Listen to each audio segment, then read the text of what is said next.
you're very big on relationship-based investing, right? And keeping the circle close.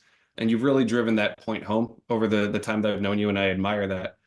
Do you believe that there's any place for investing in things that you are not personally connected to?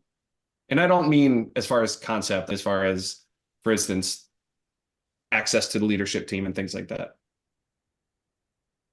I just think, genuinely speaking, I've always gotten way better results when there is that relationship connection.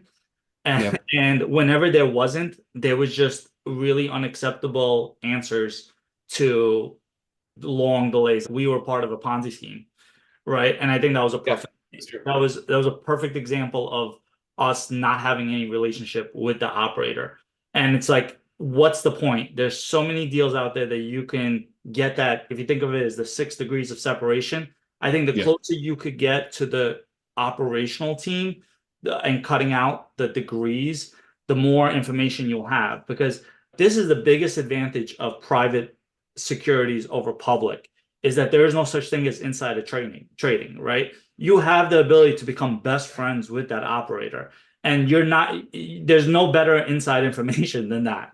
It's So true. I'm not saying that every investment you need to make, you need to be best friends with that person, but I do think that there needs to be as close. I think people will see, and I always tell this to people, put a chart down on their investments. And I say this in the real estate world too.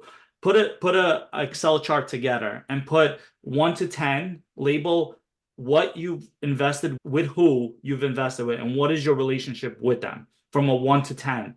And then put in reputation and put 1 to 10. And there's some people that are just such good reputations that I get it. They raise at a blink of a dime, blah, blah, blah. But it's scary to put that down in a chart to realize how much of your investments are going by strictly reputation and how much of it's going by true tested relationships with that team.